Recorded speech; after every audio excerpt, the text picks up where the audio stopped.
Chapter 15. Paris. During the daytime, she hid in her room. Going anywhere else was pure torture. The uglies in her own dorm treated her like a walking disease, and anyone else who recognized her sooner or later asked, "Why aren't you pretty yet?" It was strange. She'd been an ugly for 4 years, but a few extra days had brought home to her exactly what the word meant. Tally peered into her mirror all day, noting every flaw, every deformity. Her thin lips pursed with unhappiness. Her hair grew even frizzier because she kept running her hands through it in frustration. A trio of zits exploded across her forehead as if marking the day since her 16th birthday. Her watery, too small eyes glared back at her, full of anger.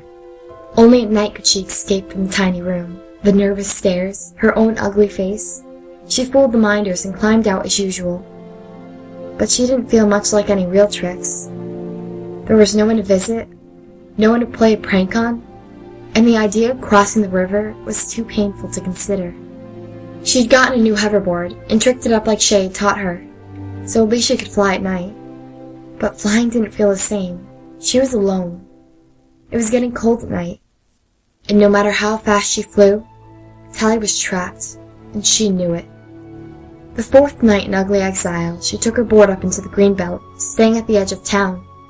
She whipped it back and forth past the dark columns of tree trunks, shooting through them at top speed, so fast that her hands and feet collected dozens of scratches from the branches blurring by. After a few hours of flying had worn away some of her anguish, Tally had a happy realization. This was the best she'd ever ridden. She was almost as good as Shay now. Never once did the board dump at her getting too close to a tree, and her shoes held on to its grippy surface like they were glued there. She worked up a sweat even in the autumn chill, riding until her legs were tired, her ankles aching, her arms sore from being spread out like wings guiding her through the dark forest. If she rode this hard all night, Tally thought, maybe tomorrow she could sleep the hideous daylight away. She flew until exhaustion forced her home. When she crawled back into her room at dawn, someone was waiting there. "Paris!"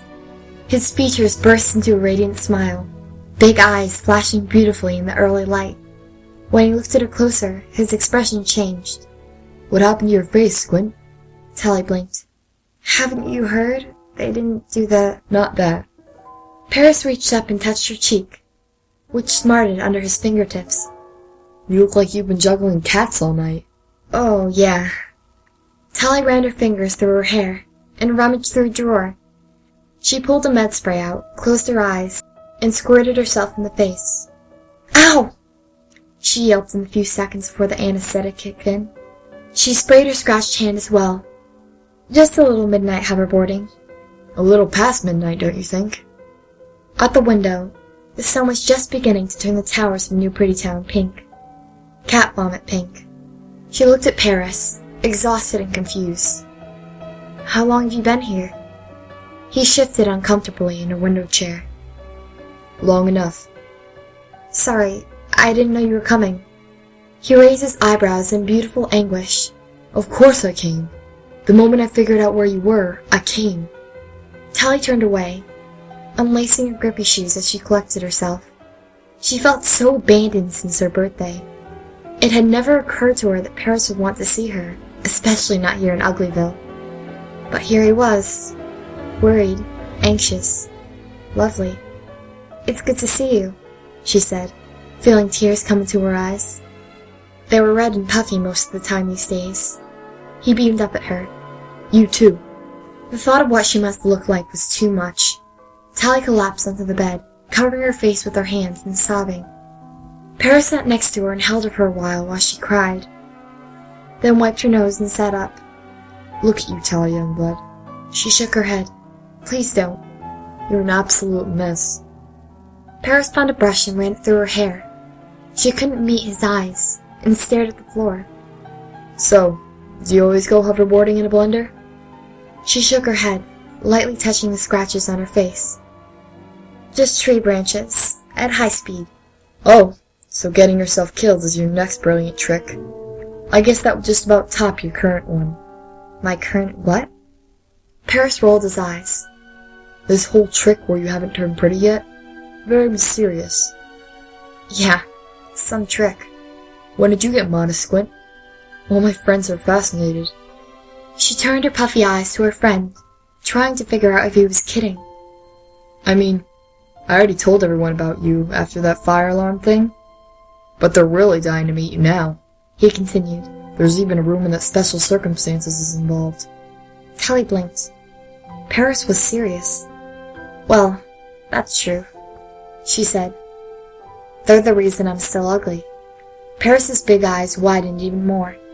Really? That's so bubbly. She sat up and frowned. Did everyone know about them but me? Well, I had no idea what anyone was talking about. Apparently, specials are like gremlins. You blame them when anything weird happens. Some people think they're totally bogus, and no one I know has actually seen a special. Tally sighed. Just my luck, I guess. So they're real? Paris lowered his voice to a whisper. Do they really look different? You know, not pretty? It's not that they're not pretty, Paris, but they're really... Tally looked at him, gorgeous and hanging on every word. It felt so perfect to be sitting next to him, talking and touching, as if they'd never been apart. She smiled. They're just not as pretty as you. He laughed. You have to tell me about it. But don't you dare tell anyone else. Not yet. Everyone's going to be so intrigued. We can throw you a big party when you get yourself prettied up. She tried to smile. Paris. I know. You're probably not supposed to talk about it. But once you're across the river, just a few hints about special you know what, and you get invited to all the parties. Just make sure you take me with you. He leaned closer. There's even a rumor that all the bubbly jobs go to people who had tricky records as kids. But that's years from now. The main thing is to get you pretty already. But Paris, she said, her stomach starting to hurt. I don't think I'll... You'll love it, Tally. Being pretty's the best thing ever. And I'll enjoy it about 1,000,000 times more once you're there with me. I can't. He frowned. Can't what? Tally looked up at Paris, clutching his hand. You see, they want me to tattle on a friend of mine. Someone I got to know really well. After you left. Tattle? Don't tell me this is about some ugly trick. Sort of. So tattle away. How big a deal can it be? Tally turned away. It's important, Paris. It's more than a trick. I made my friend a promise that I'd keep a secret for her. His eyes narrowed, and for a moment he looked like the old Paris. Serious, thoughtful, even a little bit unhappy. Tally, you made me a promise too. She swallowed and stared back at him. His eyes shone with tears. You promised you wouldn't do anything stupid, Tally. That you'd be with me soon. That we'd be pretty together. She touched the scar on her palm. Still there, even though Paris's had been rubbed away. He reached over and held her hand. Best friends forever, Tally. She knew that if she looked into his eyes again, it would be all over. One glance, and her resistance would evaporate. Best friends forever? She said. Forever. She took a deep breath and let herself stare into his eyes. He looked so sad, so vulnerable and wounded, so perfect. Tally imagined herself by his side, just as beautiful, spending every day doing nothing but talking and laughing and having fun. You'll keep your promise, Tally. A shudder of exhaustion and relief went through her. She had it now, an excuse to break her vow. She had made that promise to Paris just as real before she'd ever met Shay. She'd had known him for years. Shay for only a few months, and Paris was right here, not in some strange wilderness, and was looking at her with those eyes. Of course. Really? He smiled, and it was as bright as the daybreak outside. Yeah. The words came out so easily. I'll be there as soon as I can, I promise. He sighed and hugged her tight, rocking her softly. Tears rose up in her again. Paris finally released her and looked out at the sunny day. I should go. He waved at the door.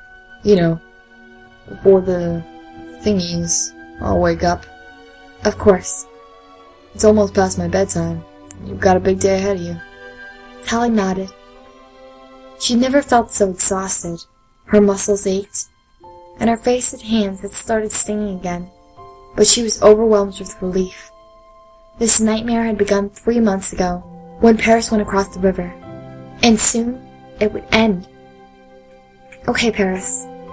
I'll see you soon. As soon as possible. He hugged her again, kissing her salty, scratched cheeks, and whispered, Maybe in just a couple of days. I'm so excited.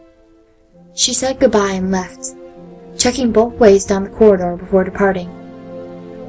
Ty looked out the window for another glance at Paris, and realized that a hovercar was waiting for him below. Pretties really did get whatever they wanted. Ty wanted nothing more than to fall asleep, but acting on a decision couldn't wait. She knew that with Paris gone, the doubts would come back again and haunt her. She couldn't stand another day like this, knowing if her ugly purgatory would ever end. And she promised Paris she'd be with him as soon as possible. I'm sorry, Shay, Tally said quietly. Then she picked up her interface ring from where it laid on the bedside table all night, and slipped it on. A message to Dr. Cable or whomever. She said to it, I'll do what you want. Just let me sleep for a while. Message over. Tally sighed and let herself fall back onto the bed. She knew she would spray her scratches again before passing out, but the thought of moving made her whole body ache. A few dozen scratches wouldn't keep her from sleeping today. Nothing would. Reply from Dr. Cable. A car will be sent to you, arriving in 20 minutes. No, she mumbled, but realized that it would be useless to argue. Special circumstances would come. They would wake her up. They would take her. Tally decided to try for a few minutes of sleep.